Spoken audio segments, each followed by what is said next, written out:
things are climate change, health costs, financial costs of high unemployment, things like that. They are also not in our GDP measurement.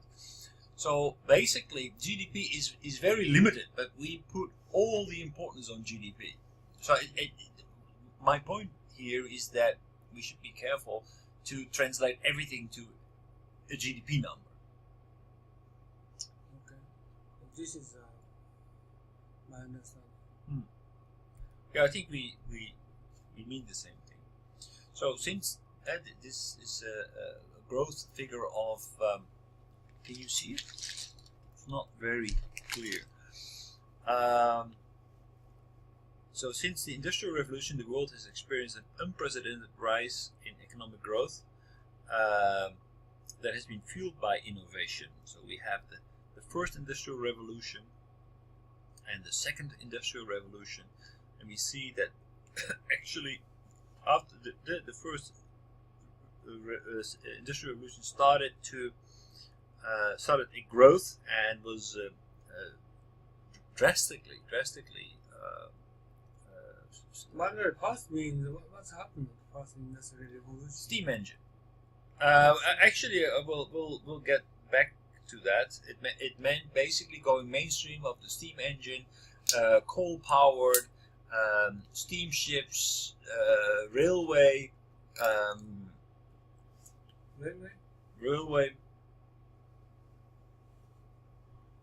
So the efficient steam engine. So we have the basically here there was not so much going on. Then the printing press was invented in Germany, or some Dutch people claim it was invented in the Netherlands, but it probably was Germany.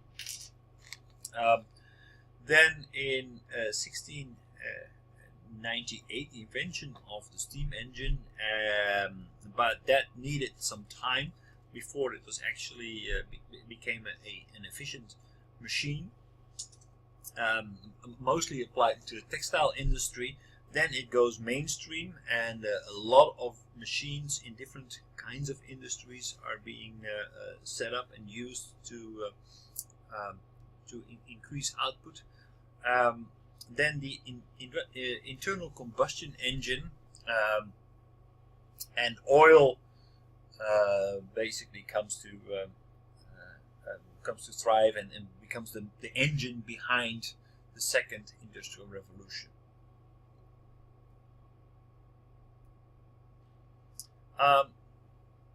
Now we're looking at the income distribution.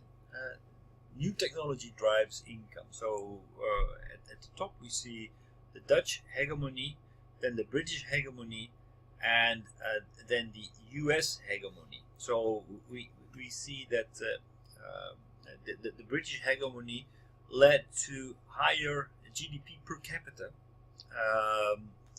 because of the Industrial Revolution, because the British were the engine, were the center of the first Industrial Revolution.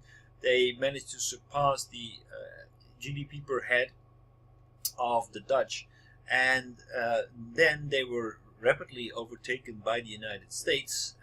They created a hegemony.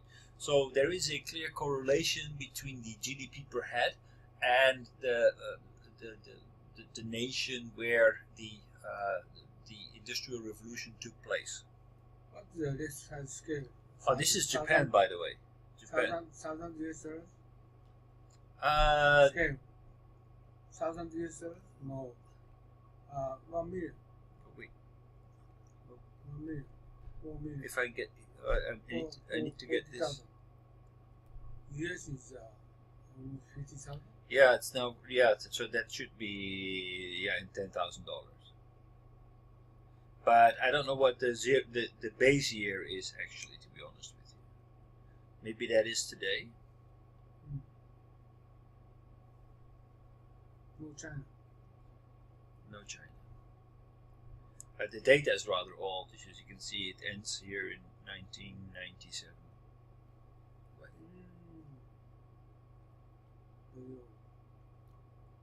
But we can see Japan here growing very rapidly from 2050.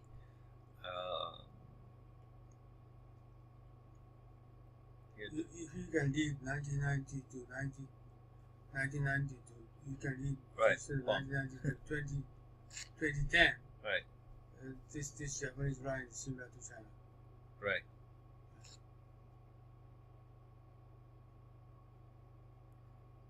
I'm this kind of sort of graph is I'm very much interested in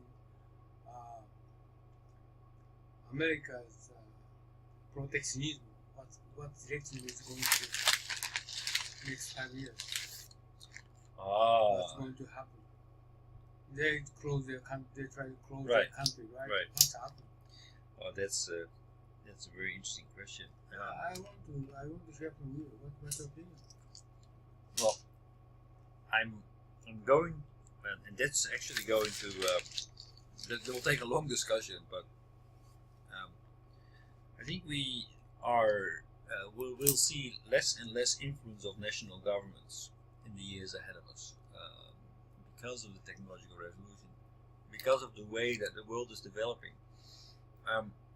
and the national governments will become less and less relevant, and there is more and more like a vertical empowerment of people. We no longer need to rely on vertical structures and more on horizontal structures, because the technology will allow us to do that, which means that I think that the tariffs and things like that, they cannot be maintained very easily, because consumers will not allow it, and it's ultimately the consumers that will drive this. I think the wave of protectionism of the United States will be short-lived and will be reversed. I think we are in some kind of an end game of the second revolution, and we are at the verge of a new way that we're going to organize a society that is in line with the new wave of technology that will drive that will facilitate that. So, what's the impact for America? The impact for America is that basically their influence worldwide will decrease. I think there will be a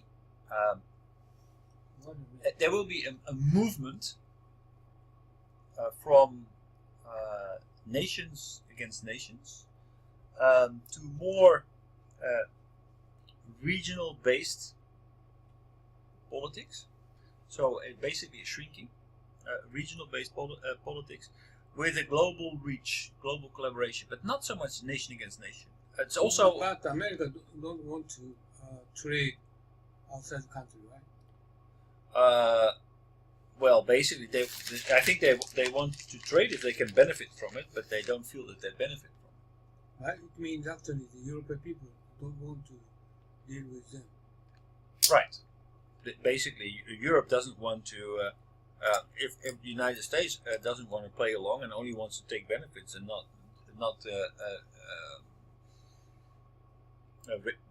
basically meet them halfway, then why would Europe make any concessions and not go the same way? So basically, raising tariffs, starting protectionism, is very destructive. How do you think about China and the United States? I think China is actually much more eager to open the economy and to keep the global economy open. Yeah. So basically, that will mean that China will and the Chinese citizens will gain much more influence relative to the United States if they're going to maintain it. But Unno-san, I don't think that this will be long-lived. This kind of political movement.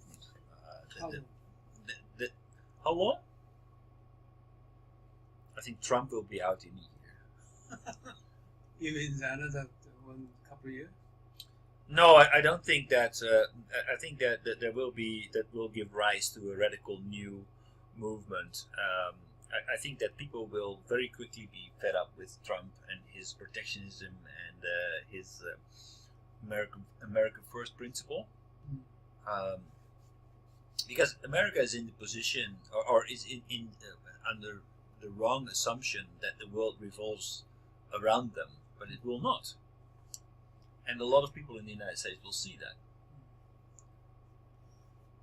Especially California. Right. Yeah, California is a different country within the United States, basically. It's a completely different culture. Completely different culture. So, maybe there will be Trump supporters, but there will all be like where his voter base is, like in the Midwest and not along the coast, not on the East Coast, not on the West Coast. A lot of people will ask themselves, okay, am I an American or am I an inhabitant of Milwaukee, or am I part of this region? And what does it mean? What do I need from my country? What really matters to me is what happens around me. And but his next election is 2020, right? Right. 2 years later. Right. I wonder whether he will make it. I don't Really? think he will last that long. But he just he doesn't have. It's different for him to out. It's difficult, but it can be done. It can be done. I would be very surprised if he can last that long. I mean, what he's doing right now, what is really, like, the guy is under fire and under pressure everywhere. I don't think he has many friends left from the team that he got together initially. That everybody's gone. He brought in total nitwits on very important positions. He had a pretty strong team behind him when he started. I thought that basically gave the world a little bit of an assurance, and the people in the United States, well, okay, he may be an idiot, but the people his lieutenants, they were at least capable people with experience and knowledge. But what he's doing right now is I think shows that he's totally out of control, and he's basically just trying to take out all the opposition away from his own party, and he makes I think that shows that he's under a lot of pressure. And but his character, he will not never survive. said from him he will resign. Right.